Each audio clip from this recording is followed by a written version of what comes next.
Good morning, team. Thank you so much for jumping on this call today. On this 241st episode of my Monday Morning Pep Talk, I'm going to start out by discussing some changes on how I'm going to push out my content each week. And then I'll dive into the main topic, a question I'm being asked, amongst all the brokers that I, lead, I manage, I coach. And that is, how can we fully prepare without the needed clarity for the changes in compensation that are coming to our industry in August? And now that we're in July and we're staring down August 17th, I know it's a topic that is on all of your minds. But before I jump into today's call, I want to remind you of my professional purpose, and that is to help you, the broker advisor, optimize your productivity and help you become the best version of yourself. Why? Because happy brokers sell more real estate. And I do that by teaching you how to handle challenges and opportunities that you face every single day. And if you can effectively manage those certain situations that arise on a daily basis in your business, you'll be more productive and live a life that is the best version of you. And my ask is that you listen today as if you're on a one-on-one coaching session with me, either in my office or on a phone call. And, I always welcome you. If you want a transcript to the full recording of today's call, just send me an email at jim@askjimmiller.com and I'll get you added to my private email list. This call, for those of you that are on, as you know, is being recorded on Monday, July 8th. And when I get done recording this morning here at Jamison Sothebys International Realty, the file of the recording will get downloaded in its raw form to SoundCloud and then over to Apple Podcast. Over the course of the next week, my team is going to produce the file and prepare it for Spotify and YouTube in order to have those files on my weekly email, which will be sent out every Monday between about 6 and the Monday after I record it. So those of you that are listening to it live next Monday, this email is going to go out. It's my feeling now that the majority of people listen on podcast format or on YouTube, that final version of my email should be pushed out with a complete production and on a Monday, which is when most of you want to get amped up for the week. That's all based on feedback that I've been given from by all of you. So I just want to remind all of you, I'm not trying to be an influencer on social media or YouTube. My main goal remains to help as many brokers as I can become the best versions of themselves by helping you run a business, not a hobby. And by recording all of this evergreen content on Mondays, it also helps me answer questions at scale, right? Those questions that I get repeatedly. So many of the questions that get asked, people can go back and reference on YouTube or Spotify or Apple Podcast. And it's really just my way of giving back. It's been doing this now for almost 10 years, if not more. I just want you to know kind of how the new format is going to be placed. So let's get into the call. Thinking time question. Jim, how do I fully prepare without having all of the needed clarity for all these industry changes that are happening on August 17th? Here are my thoughts and talking points. So when you get the email next week, you're going to see it be more in bullet point format. Here's my point on all of this. You're not going to be fully prepared on day one, okay? Because the only way that you're really truly going to get comfortable with this is that when these changes get made and we need to go out to the marketplace, how you're really going to learn it is just like how you learned the business in the first place. You had to get out, get those first couple transactions underneath your belt. I'm fully expecting the industry to take 6 months to a year to fully get into a groove. It's not too dissimilar than when the last changes were made to compensation back in the early 2000s. It took months. What I would also say is keep it simple. And I want you to think about operating almost from a worst case scenario here. What does that mean? We do know that the MLS field will be gone on August 17th. We have to assume that it won't be able to be advertised anywhere. That's the worst case scenario. You're not going to be able to put it on social media. This is not fact. This is the clarity that we're all trying to get from our boards and everything. Worst case scenario is that you won't be able to advertise, or sellers will not be able to advertise compensation anywhere. So what does that mean for you? Okay. It means that if we get any relief from the MLS or from the industry, our jobs will just be easier. Our jobs will be easier operating from the worst case scenario. My intuition tells me that the DOJ will want to push the industry away from any workarounds that resemble how we handle buyer brokerage compensation prior to August 17th, which is the current change date. Still seems to be on plan here, but don't know. So what I'm reading, and again, I don't watch Netflix or any of that. I've been watching a lot of YouTube videos from trusted sources on this topic. My understanding, the DOJ wants to eliminate any workarounds that resembles anything like how we did business before. You will be required to get a buyer agency form signed by your buyers that includes clear compensation terms, right?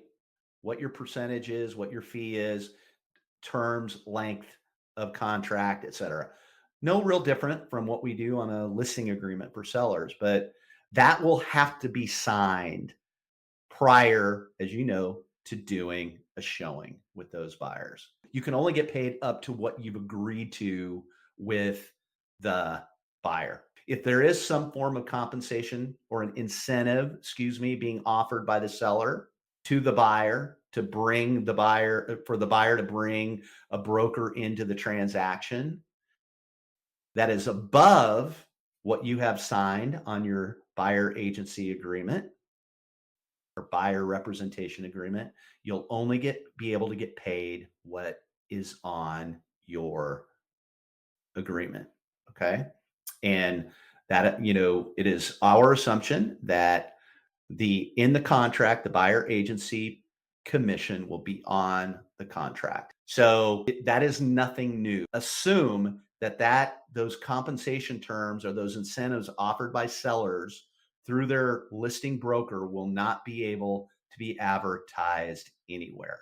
That is worst case scenario. If we are able to do that, it's gravy, right? Currently, the settlement statement shows that the seller is paying all commissions as part of the contract. So on the settlement statement that you get at a closing, all of those commissions are on the seller side of the statement. Moving forward, you're going to have the seller paying the listing broker on the list side and the buyer paying the buyer's fee on the buy side. Okay. So just think of it, just visualize that real quick, how that's going to be different. So it'll make more sense when I tell you what I'm about ready to tell you. You cannot say, or we should not be saying, that the listing agent is going to be offering the buyer's broker a commission. That is wrong language. The language that you want to use is my seller is offering an incentive to the buyer to offset any fees that they have to pay their buyer broker. So if your seller decides to offer concessions as part of his or her marketing efforts, you need to avoid the phrase, my seller is offering to pay a buyer broker commission. We want to say that the seller is offering an incentive to the buyer of X percentage to offset the buyer's fee to include a buyer's broker in the transaction. Keep the focus on the principles. So when you call a broker up on the listing side and saying, are there any concessions being offered? That's the type of language you're going to want to hear. Okay. That is something that the DOJ, I know, is very serious about.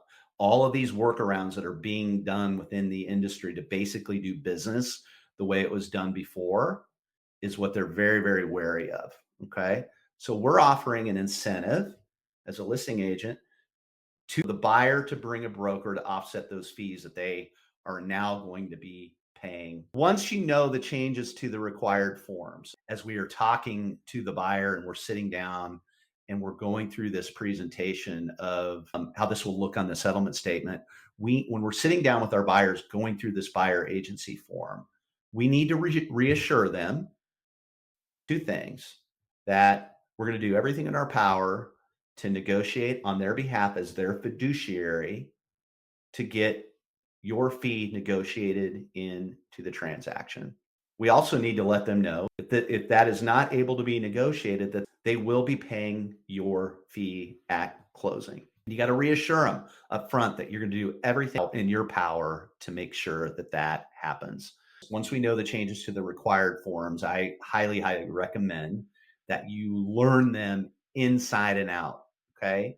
The main areas that will garner the most questions from buyers will be compensation percentages and length of term. For those of you at Jameson, we are expecting to receive updated forms from the Chicago Association of Realtors today, July 8th. Those forms will be trained internally over the coming month once we've reviewed them. A big reason that we've had to delay some of our training is we haven't heard from our local MLSs and our local boards. Just so you know, just last week or the week before, MRED finally gave their announcement. They opted into the NAR settlement.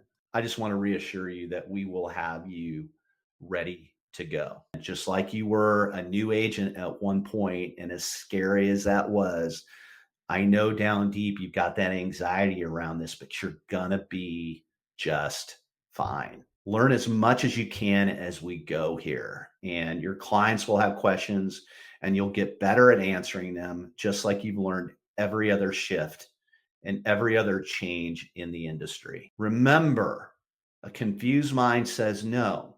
Knowing this, prep and practice to create clarity with your clients. I recommend, getting an accountability partner over the next quarter or two, just to share ideas, ask questions, role play, get good at this. These changes are not going to be optional. They apply to you. They apply to everybody. If you do not get the required form signed, your brokerage cannot protect you. You don't get them signed and you don't get paid, there's nothing we can do at the brokerage level. Okay. It's just like a doctor or an attorney or any professional services firm that has an engagement letter before they do business with you. They have you sign documents. These are not optional. You have to comply.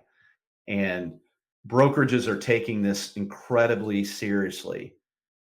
From what I have read and listened to, these settlements that were made are only good up until the August 17th date. So anything after August 17th is a different story. So execution and a brokerage's need to comply will be 100%. So if you want to get paid, you need to comply and get these done. It's just not an option. Okay. So just in summary here, to best prepare for the changes coming to our industry while waiting for clarity from local boards and MLSs, we just want to prepare as if it's a worst case scenario. And that is, we are going to have to handle every transaction with the listing agent, if you're on the buy side, with the listing agent, and plan on adding this, your fee as a negotiation into every contract as a way to create your fiduciary responsibility with your client. We do know that there will be no MLS compensation fields. My guess is that there will be no place for concessions on the MLS. If there is, great. I doubt it though. And let's assume that we will not be able to advertise this on any other digital format. That's what I mean by worst case scenario. Okay. So prepare from that standpoint. And then if we do get good news on what we can do from that, from an advertising or allowing our seller to advertise what they hope to give as an incentive, as a concession, then, it'll be gravy. Note to you, as a side note, as we get more clarity around the execution of these changes, I'll address them on these calls, knowing that each state, each local board or MLS could look completely different. There'll be lots of similarities, but forms will be different, state to state, board to board, hyperlocal market to hyperlocal market. I'm one that loves clarity, and I love to train when I know exactly what to do. But in this case, we just don't have that luxury. I want to remind you that those of you listening to my calls will be just fine. Okay. You will. You're going to need to change your mindset pronto as much as anything. Okay. The top brokers and brokerages in each market will take market share, as I believe there will be a flight to quality as people are reviewing.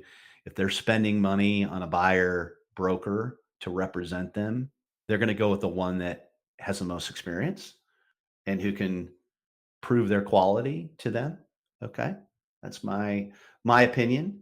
Know your boundaries and work with those clients that want to work with you. My guess is that there'll be about 20% of your clientele that'll really try to negotiate you below your comfort level on your fee. At that point, you need to make a decision. Am I the fool or the favorite? And read the book, Full Fee Agent. You haven't read it, grab that book. That book will help you get into the right mindset around your value. By saying yes to a client that is really beating you up, you're saying no to a better opportunity. You're going to be given the best gift for filtering as a filtering method ever by having these conversations up front. I've heard so many stories over the years of people working with clients for months and months and months and then getting left at the altar after weekends and nights. By having that buyer agency form signed, you're getting that commitment up front. It sounds a little scary, but by getting that commitment up front, you're not just locking in your fee, you're locking in the ability to save in an enormous amount of time. And that lost time is what really triggers agents, the loss of their time away from family, et cetera. So this is going to be a gift, and you guys are going to be fine. You really will. It's normal to have anxiety during times of change, and that's just your brain doing its job. Because of those of you who are running businesses, I really truly feel your best years are ahead of you. All right. So, team, thank you for jumping on today. We're going to be training the heck out of this and prepare mentally and prepare from this point of worst case scenario. And then if any positive changes happen, it's all gravy. Okay. Thank you so much. And we'll be back on next week.